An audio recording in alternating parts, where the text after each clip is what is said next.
Hey there, it's Jeff with Terrain 4x4 Adventures coming to you from Tie Fork Rest Area out in Utah. We're on our way out to Goblin Valley and pulled in here last night. We were really tired, couldn't finish the drive, so pulled over and Mary Jane had some work to do and found that the cell signal was quite weak.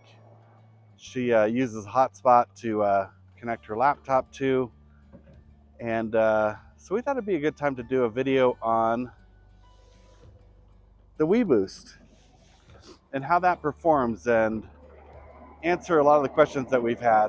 One of which, is it worth it? Is it worth it to add the WeBoost to your van to improve your signal quality? Does it work? If you go online, read comments, there's a lot of them, and it's pretty mixed. A lot of people say they love it. A lot of people say it's absolutely worthless. We're going to talk about that a little bit. I ran a few signal strength tests. I'll go dive into those real quick as well, and then just share with you our thoughts as to whether or not this is worth the investment. So let's do it. All right, so we installed WeBoost shortly after we got our van. It's been probably about a year and a half ago. Put it behind the rear seat, and then the internal antenna is right up here. I actually double purpose that little hanger, create a little bracket. Thank you, Jim Lincoln, for your help with that. It serves also as a hat holder. I've got my hat just sitting there, which is kind of cool. So that's how we've got it installed. I'm going to put a link in the description. I put a video out on the installation so you can see how we did this in our Jayco terrain. So I think one of the reasons why you see such a wide variety of comments online about whether the WeBoost works or not is the installation. So I follow the instructions very closely, and it's really important that you separate the two antennas, the internal antenna with the external antenna. So I've got the external antenna all the way on the far back corner of the van, and then routed the cable through. Again, I'll put a link in the description on my installation process. And then I put the internal antenna as far away and created as much separation as possible. And I think that makes a difference. Also, what makes a difference is how close you are to the internal antenna when you're using the WeBoost. So this morning, as I was getting up in bed, I was going online, and I had a very weak signal. I had just one bar, very slow access, and now I'm sitting in the jump seat here close to the signal. I've got 2 bars, and really helped improve what the coverage is. So okay, so now we're gonna test the WeBoost by connecting my laptop, and we have the 2 bars on my phone. So let's go to something like stateparks.utah.gov, because we are going to a Utah state park. And there you go. This is really fast, so much better than before, as you can see. So yay. very cool. All right, so let me turn it off and do this again. Okay, it's off.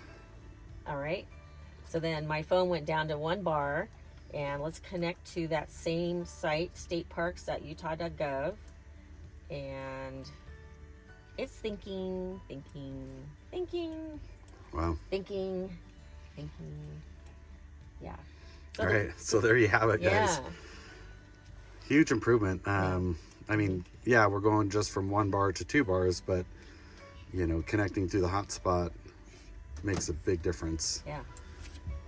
It's just way too slow. So Yeah, it's just Yeah. unusable. So very Okay. cool. there you go. All right, so there you have it. That's a pretty good summary, but I also went a step further and downloaded the WeBoost app, and on their app, it'll walk you through how you can test the signal strength of the area that you're in.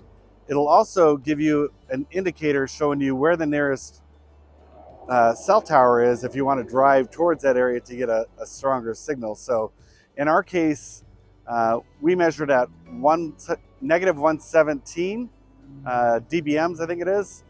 And just for reference, the scale is a perfect signal is -50, and a horrible signal, the worst signal possible, is 120. So we were, or -120. So we were right there, and having a very, very weak signal. And as you can see from our little laptop test, the WeBoost actually did help quite a bit. So anyhow, since we got the WeBoost, we've also got Starlink, and of course Starlink is absolutely incredible.